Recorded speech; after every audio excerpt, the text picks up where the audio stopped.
Hello everyone, हमने पिछले वाले चैप्टर्स में इम्पॉर्टेंस ऑफ ऑर्गेनाइजिंग पढ़ लिया था पिछले वाले वीडियो में। ठीक है, आज हम पढ़ेंगे ऑर्गेनाइजेशन स्ट्रक्चर। तो इसमें हम पढ़ लेते हैं। पहले इसमें लिखा हुआ है organisation structure is the outcome of the organising process and effective structure will result in increase profitability of the enterprise. The need for an adequate organisation structure is felt by an enterprise whenever it grows in size और complexity. ठीक है, अगर हम simple शब्दों में समझें तो organisation structure का अगर मैं एग्जांपल दूं तो एग्जांपल कैन बी, जब आप कॉलेज में जाते हैं तो उसका एक प्रोसेस होता है। ठीक है, आप पहले जाएंगे, आप फॉर्म भरेंगे, आप फीस पे करेंगे। ठीक है, आपको रोल नंबर मिलेगा। तो क्या है, ये एक प्रोसेस है, एक सिस्टमेटिक वे है आपके एडमिशन का। ठीक है, तो वैसे ही क्या होता है ऑर्गेनाइजेशन स्ट्रक्चर अगर हम ऑल ओवर बोलें तो ऑर्गेनाइजेशन स्ट्रक्चर क्या है, एक तरीका है ताकि एक एम्प्लॉय दूसरे एम्प्लॉय को काम दे सके। ठीक है, या हैंड ओवर कर सके अपना काम। तो ये एक स्ट्रक्चर है जहाँ पे हर कोई कहीं ना कहीं रिलेट करता है, एक दूसरे के ऊपर डिपेंड है। When ever it grows in size और कॉम्प्लेक्सिटी, जितना बड़ा बिजनेस होगा उतना कन्फ्यूजन होता है लोगों में कि हमें काम किसको देना है, काम कैसे करना है। ठीक है, how is to be done. ठीक है, तो उसके लिए क्या होता है ऑर्गेनाइजेशन स्ट्रक्चर बहुत ज़्यादा ज़रूरी होता है। तो अगर आप आगे पढ़ेंगे तो आप इसको पूरा रीड करेंगे और समझेंगे कि एक्चुअल में ये क्या है।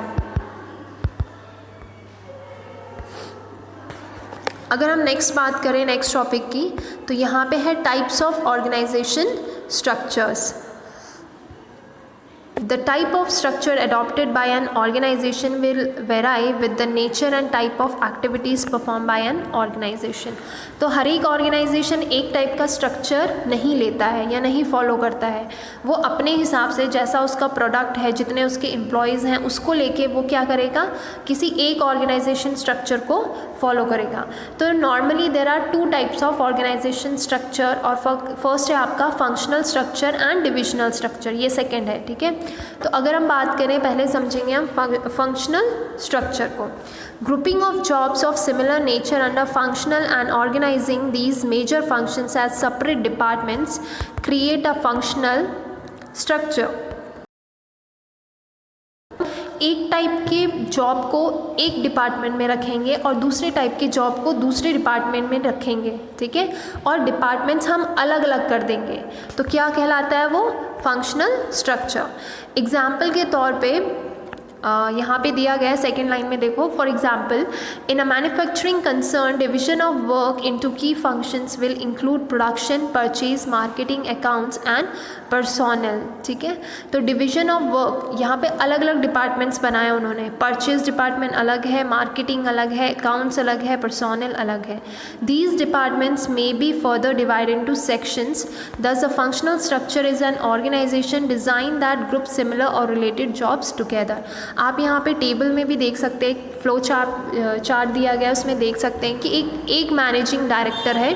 ठीक है, मेन हेड है वो मैनेजिंग डायरेक्टर, और उसने 4 डिपार्टमेंट्स करे हैं। फर्स्ट है आपका ह्यूमन रिसोर्स, सेकंड है मार्केटिंग, थर्ड है फोर्थ है परचेजिंग।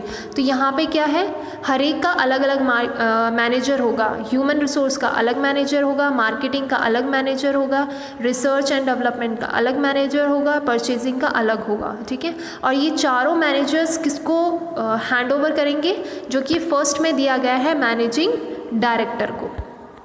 ठीक है, अब हम पढ़ते हैं ऑल ओवर। आई थिंक आपको समझ में आ गया होगा कि जो फंक्शनल स्ट्रक्चर है वो क्या है, कि एक टाइप के वर्क को एक डिपार्टमेंट में रखना, that is called functional structure. अब हम बात करें इसके एडवांटेजेस की, तो फर्स्ट इसमें फ़ायदा क्या है, इस टाइप के ऑर्गेनाइजेशन का फ़ायदा क्या है। ठीक है, इस टाइप के ऑर्गेनाइजेशन का फ़ायदा क्या होता है किसी भी बिजनेस में। तो पहला दिया गया है आपका, a functional structure leads to occupational specialization since emphasis is placed on specific functions। obvious ही बात है, स्पेशलाइजेशन, हर एक इंसान अपने स्किल में, जो भी उसके पास स्किल है वो अपने हिसाब से, उसके स्किल के हिसाब से वो पर्टिकुलर डिपार्टमेंट में होगा। ठीक है, उसको अपने काम से कोई प्रॉब्लम नहीं होगी। This promotes efficiency in utilisation of man power as employees perform similar task within a department are able to improve performance. वो हर रोज़ आते हैं ऑफिस, वही काम करते हैं, तो क्या है वो अपने काम में और एक्सपर्ट हो जाएंगे। ठीक है, तो मेन चीज़ तो क्या है कि मैं अगर ह्यूमन रिसोर्स, मतलब अगर मैं लिखने का काम कर रही हूँ तो मैं ह्यूमन रिसोर्स में जा रही हूँ, या मैं मशीन्स हैंडल कर रही हूँ तो मैं ह्यूमन रिसोर्स में जा रही हूँ। तो ये क्यों हो रहा है? Because of my skill. मेरे पास मशीन्स को हैंडल करना, मैं मशीन्स का नॉलेज मेरे को बहुत अच्छा है, तो मैं ह्यूमन रिसोर्सेज में जा रही हूँ। ठीक है, लेकिन दूसरी तरफ अगर मैं रिसर्च में बहुत अच्छी हूँ तो मैं कहाँ जाऊँगी? रिसर्च एंड डेवलपमेंट डिपार्टमेंट में। सेकेंड इसका बेनिफिट है, it promotes control and coordination with in a department because of similarity in the task being performed. तो सेकेंड क्या है? Control and coordination. जितने भी डिपार्टमेंट्स हैं उनसे, ठीक है, हर एक को अपना काम पता है कि वो कौन से डिपार्टमेंट में बिलोंग करते हैं और उन्हें दूसरे डिपार्टमेंट्स में क्या काम है। तो यहाँ पे क्या है? कंट्रोल एंड कोऑर्डिनेशन है इन चारों के बीच में। थर्ड है, it helps in increasing managerial and operational efficiency and this result in increased profit. Obviously बात है कि मैनेजरियल एंड ऑपरेशनल एफिशिएंसी बहुत बढ़ जाती है, जिसकी वजह से बिजनेस में प्रॉफिट होता है। नेक्स्ट है, it leads to minimal duplication of effort which result in economies of scale and this lower cost. Duplication नहीं होगा, हर एक एम्प्लॉई को उसका पर्टिकुलर काम दिया जाएगा और रिकॉर्ड भी होता है कि किसको क्या काम दिया जा रहा है। ठीक है, तो उस काम को दोबारा करने का कोई चांस ही नहीं होता है, तो डुप्लीकेशन बिल्कुल भी नहीं होती है। ठीक है, नेक्स्ट है, it makes training of employees easier as the focus is only on a limited range of skill. ठीक है, एम्प्लॉयज़ का जो ट्रेनिंग देना होता है वो लिमिटेड हो जाता है, क्योंकि फॉर एग्ज़ाम्पल अगर मैं परचेजिंग डिपार्टमेंट के किसी एम्प्लॉय को ट्रेनिंग दे रही हूँ तो मैं सिर्फ उसको परचेजिंग से रिलेटेड ही नॉलेज दूँगी। ठीक है, ना कि मार्केटिंग या रिसर्च एंड डेवलपमेंट की। ठीक है, तो इससे क्या होगा? उनका जो फोकस है वो किस में होगा? उस पर्टिकुलर डिपार्टमेंट के अंदर का नॉलेज। ठीक है, नेक्स्ट है, it ensures that different functions get due attention. ठीक है, अब डिफरेंट चार डिपार्टमेंट्स है, चार डिपार्टमेंट्स का अलग अलग काम है, तो क्या है? हर एक को अपना अपना अटेंशन मिलेगा। क्लियर है इतना एडवांटेजेस में? डिसएडवांटेजेस में है, first, less focused on overall objectives. यहाँ पे मेन फोकस्ड क्या है कि ह्यूमन रिसोर्सेज का मेन फोकस्ड क्या होगा कि हमें पर्टिकुलर काम करना है। मार्केटिंग का अलग ऑब्जेक्टिव होगा, रिसर्च एंड डेवलपमेंट का उनके डिपार्टमेंट का अलग ऑब्जेक्टिव होगा, परचेजिंग डिपार्टमेंट का उनका अपना ऑब्जेक्टिव होगा। तो यहाँ पे कहीं ना कहीं एम्प्लॉयज़ भूल जाते हैं कि हमें ओवरऑल ऑर्गेनाइजेशन का मेन ऑब्जेक्टिव फॉलो करना है।